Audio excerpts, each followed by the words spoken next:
Non, certainement pas. Vous savez quoi?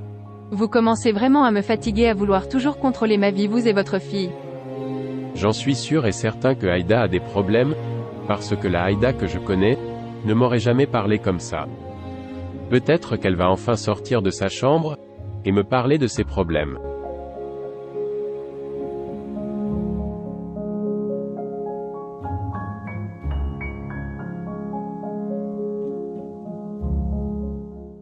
Vois-tu ma chérie? Je n'ai jamais été loin de toi. Mon cœur et mon âme étaient toujours là, juste pour veiller à ce que tu sois en sécurité. Et que tu ailles bien. En partant, j'avais demandé à ton père de me faire la promesse de toujours veiller sur toi, parce qu'il se pourrait que je ne revienne jamais. Toute cette explication est bien beau. Mais, ce que je n'arrive toujours pas à comprendre, c'est pourquoi tu nous as abandonnés papa et moi. Il m'a élevé tout seul avec tant de difficultés. Et au fil du temps, il est tombé gravement malade. Et il commençait à perdre la raison, car il n'arrivait pas à t'oublier. Tu as dit que tu allais tout m'expliquer maman. Donc explique-moi s'il te plaît. Parce que je veux tout comprendre. Avec papa, c'est difficile de parler avec lui sur ce sujet à cause des souvenirs qui renaissent. Mais comme toi tu es la mieux placée pour m'expliquer, donc je t'en prie maman. J'aimerais enfin pouvoir effacer le passé et passer à autre chose. Les membres de la famille de ton père ne m'ont jamais aimé. Surtout ta tante Sally, car pour eux, j'étais une malédiction pour leur famille. Et pourquoi? Le lendemain de notre mariage, ton père a perdu sa mère, et le surlendemain, son père. Donc tes deux grands-parents.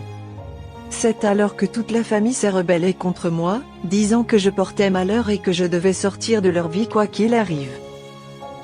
Ils me rendaient tous la vie difficile. Et cela pire encore quand j'étais tombée enceinte de toi. J'avais failli mourir à cause de la sorcellerie de tes tantes. Mais ton père était toujours là pour me soutenir. Heureusement que tu es née en bonne santé. Et quand tu as commencé à marcher, ils sont revenus pour me donner une condition. Qui était de quitter ton père. Sinon ils allaient s'en prendre à vos vies. Chose que je n'ai jamais dite à ton père. Et pourquoi tu n'as rien dit à papa? Maman?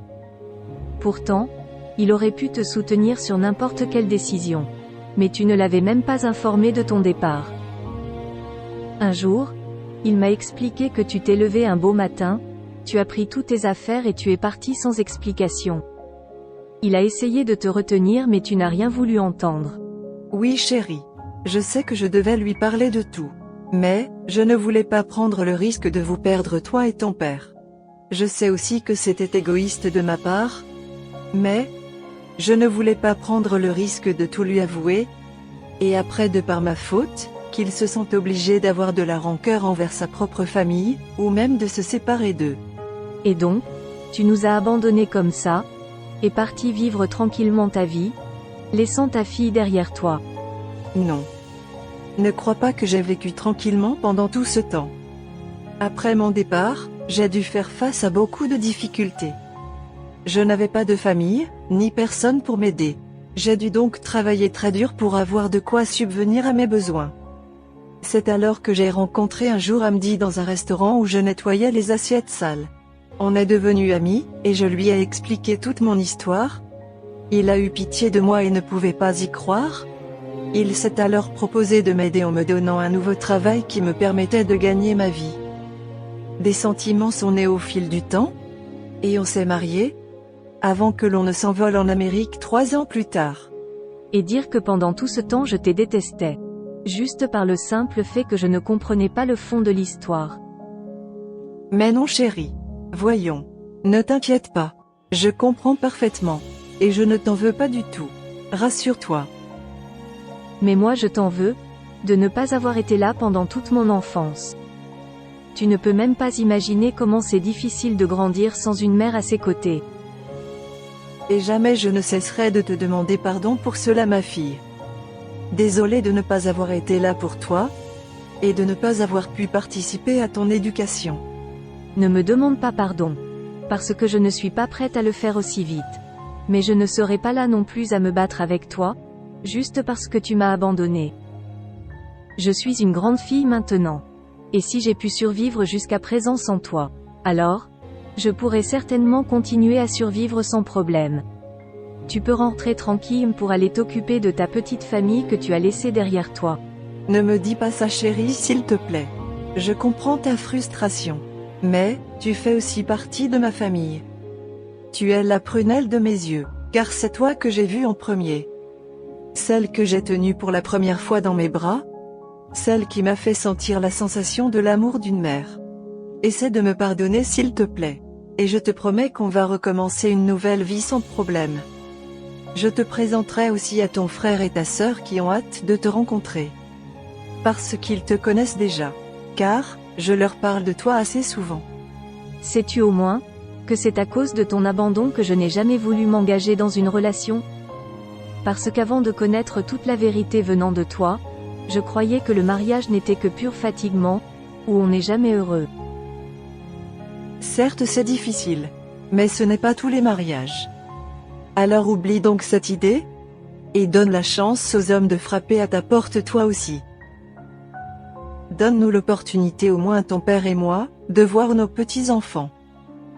Toi aussi comme papa, tu t'y mets c'est ça? Ah mais parce que c'est la vérité? Arrête de mettre les bâtons dans les roues aux hommes. Et fonce. Je suis avec toi, ne crains rien. Je vais y réfléchir. Mais je ne te promets rien du tout. Et s'il te plaît ne me fatigue pas avec ça je t'en conjure. D'accord d'accord. Comme tu veux madame la capricieuse. Je ne vais plus en parler. Mais j'attends quand même mon futur gendre. Et je sais que vous allez bientôt vous rencontrer. Chi arrête avec ça toi. Bon, ce n'est pas tout mais, j'ai d'autres choses à régler. Il me faut aller envoyer l'argent à tante Sally, régler le problème de Aïda, et m'occuper de ma boutique. Sur ce madame Campbell, je vais te laisser. Ah non non non non non.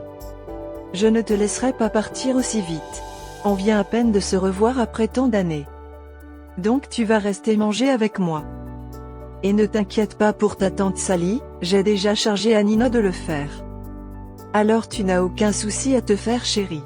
Pour ta boutique aussi, je vais me charger de t'aider avec tout. On va tout rebooster.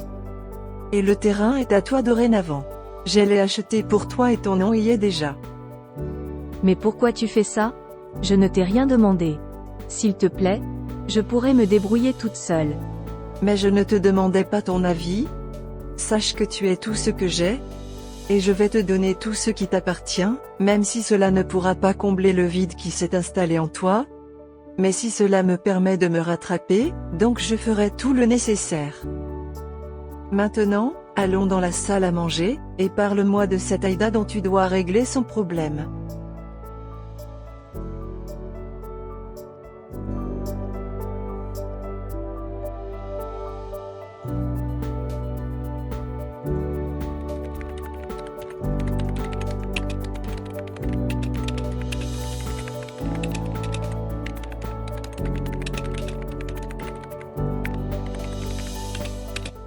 Tout le temps sur ta machine. Change un peu Abdou. Tu n'as même plus le temps pour ta mère malade. Je n'ai pas ton temps maman. Sors de ma chambre et laisse-moi travailler s'il te plaît. Même pour te parler, c'est difficile Abdou. Aie pitié de moi je t'en prie mon garçon.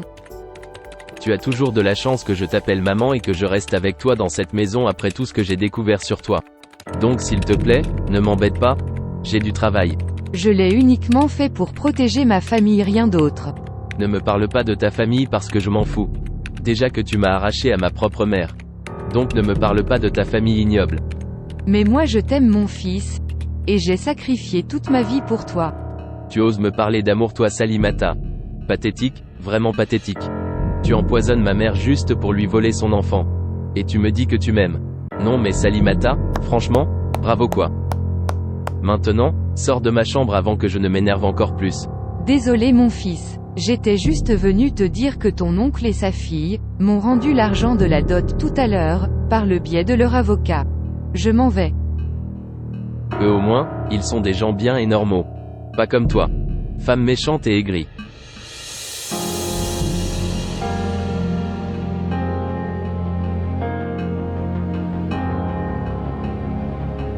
Si tu es mon père, pourquoi m'as-tu kidnappé?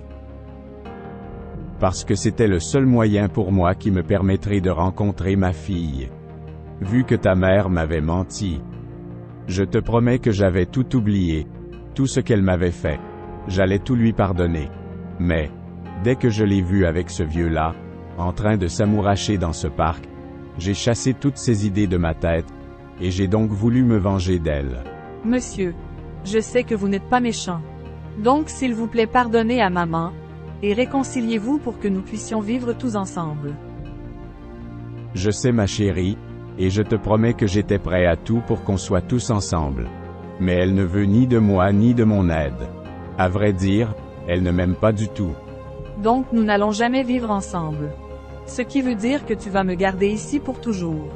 Si c'est le seul moyen pour moi de te voir tous les jours, et de veiller sur toi mon bébé, eh bien alors oui.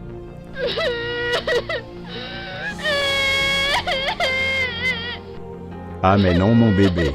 S'il te plaît ne pleure pas je t'en prie. Ne me rends pas triste s'il te plaît toi aussi. Bon, pardonne-moi, je suis désolé.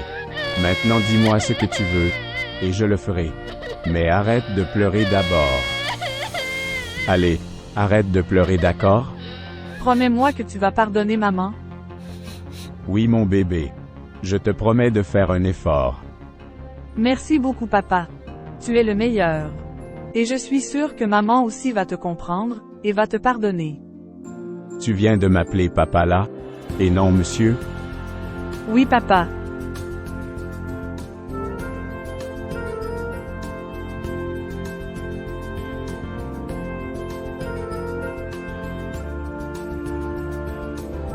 J'avoue que tu as une très grande et belle maison. Merci beaucoup ma chérie. Mais tu sais que tout est à toi dès que tu es prête. On peut parler de ça tout à l'heure s'il te plaît. Il commence à faire tard et je dois partir. Bon d'accord. Comme tu veux. Maintenant dis-moi comment puis-je t'aider avec cette soi-disant Aïda? Comme je te l'ai expliqué tantôt. Je disais tout le temps à papa de refaire sa vie parce que toi, tu avais refait la tienne. Évidemment il l'a fait mais avec la mauvaise personne qu'est cette Aïda. Elle prétend être une bonne personne, mais elle est venue uniquement pour nous nuire papa et moi. Elle cache 2 choses. Elle a même une fille qu'elle garde chez une amie. Et tu es sûre qu'elle n'aime pas ton père? Mais non, elle ne l'aime pas du tout. J'en suis certaine. Elle veut juste l'utiliser, prendre son argent et s'en aller. Je connais bien ces genres de filles. En plus, elle a presque mon âge. Nous sommes de la même génération. Bon calme-toi. Et assieds-toi s'il te plaît. Mais comment pourrais-je me calmer? À chaque fois que je l'imagine, je deviens furieuse. On dirait qu'elle a envoûté papa. Parce qu'il ne veut rien voir ni entendre. D'accord, j'ai compris. Mais assieds-toi, on va trouver une solution ensemble. Et j'ai peut-être une idée en tête. Ah bon? Et c'est quoi? Dis-le-moi vite. Prépare-toi chérie. On va semer la zizanie chez quelqu'un.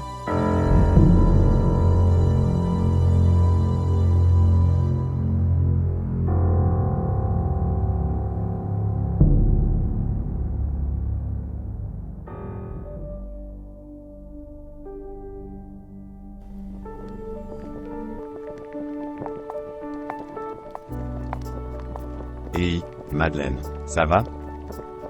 Dis-moi qu'est-ce que tu prépares? Le dîner de madame. Pourquoi? Je demandais juste comme ça. Au fait, dis-moi Madeleine, Oui. Dites-moi. la jolie demoiselle là, l'invitée de Madame Campbell, elle est partie? Oui. Elle vient de partir.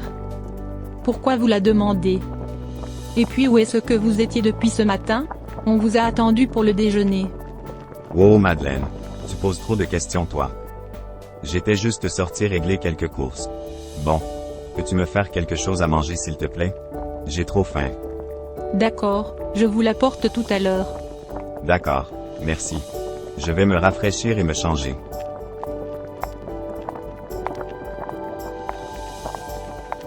Il ne le dit pas ce ni nommé. Je sais qu'il est intéressé par la jolie dame. Ah les hommes. S'il te plaît Aïda, attends. Mais ne pars pas je t'en prie. Quoi encore Salif? Qu'est-ce que tu me veux? Désolé mais on n'a plus rien à se dire. Depuis hier tu t'es enfermé dans ta chambre, refusant de sortir.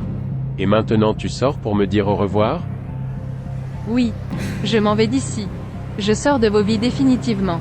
Et je ne vais jamais revenir. Donc vous pouvez dorénavant être tranquille. Quoi? Mais tu ne peux pas me faire ça, Aïda. Et cette relation que nous avons entamée? Tu sais quoi, Salif? À vrai dire, je ne t'ai jamais aimé. Votre fille avait raison depuis le début. Je vous ai juste manipulé et profité de vous.